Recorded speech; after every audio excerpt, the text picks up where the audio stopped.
Stephen Spielberg's Jurassic Park thrilled audiences and shattered records when it was released in 1993. It updated the general public's perception of dinosaurs, made several species famous, and sparked great interest in chaos theory, genetic engineering, and filmmaking.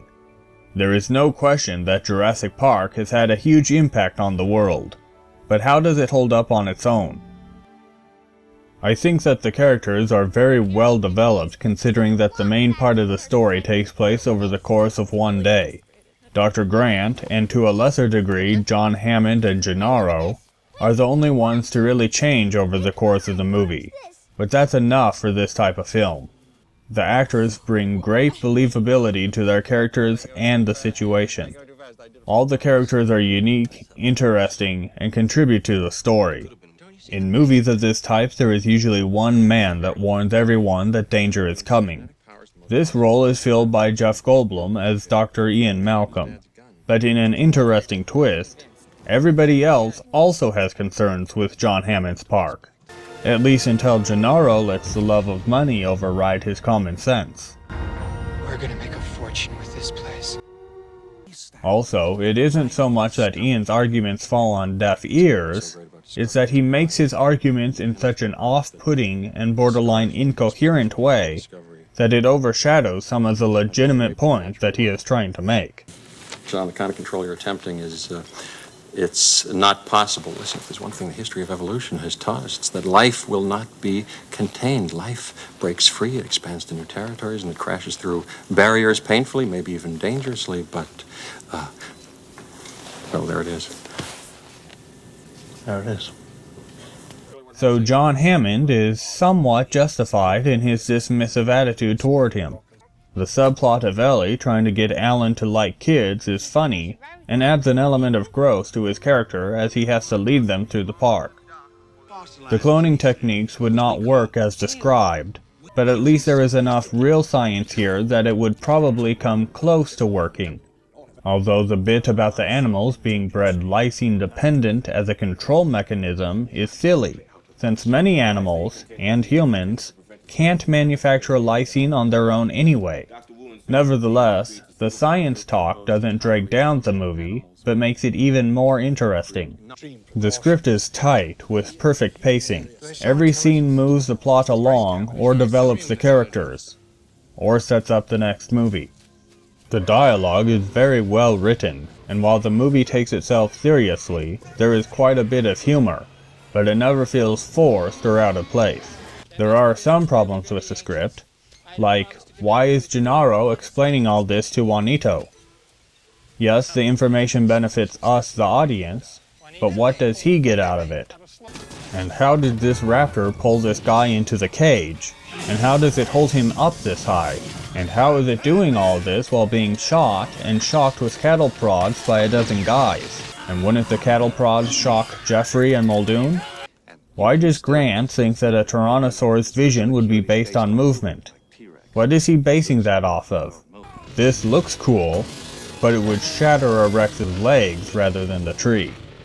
And of course, there is a 60-foot drop right next to where the T-Rex is supposed to get its food.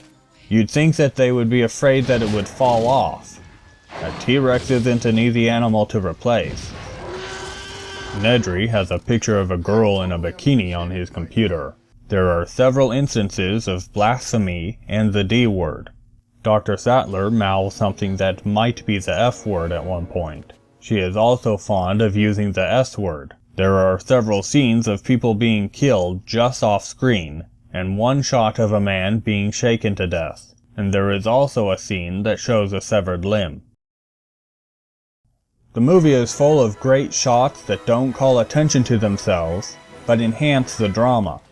There are actually a lot of shots from weird angles that would be distracting and maybe even disorienting in less capable hands, but work very well here. The computer-generated dinosaurs still look very good. They lack some of the advancements of later movies, so you can't see their muscles moving under their skin or anything like that. But despite those advancements, I usually think those creatures look less real than the dinosaurs here. Maybe it is because this movie shaped my perception of what looks real, Or maybe most modern movies don't put the same level of dedication into their effects. The animatronics all look terrific.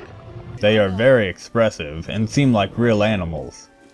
It is a shame that most movies have not followed Jurassic Park's lead in mainly using full-size animatronics and supplementing them with CGI only when necessary. The CG shot of the raptor doesn't look as good as it could, but I didn't notice that until after watching the movie many times. The sound design is terrific. The music, sound effects, and dialogue work in perfect harmony. The dinosaur vocals are incredible. Each dinosaur has an array of distinct noises that sound very natural and give each species a unique personality. I thought that it was dumb that they added a funny sound effect when Nedry falls here. Then I realized that he probably made that sound himself. It's cool and compartmentalized inside. You got so... The movie score is wonderful. Every bit of music is great, even the ambient music. The pieces range from scary, lighthearted, nostalgic, sad, and tense. The main theme is one of the best pieces that John Williams has ever composed, and is used in different ways throughout the film. Jurassic Park is one of the greatest films of all time. It may be too intense for some viewers, but for everybody else, this is a film everybody should own.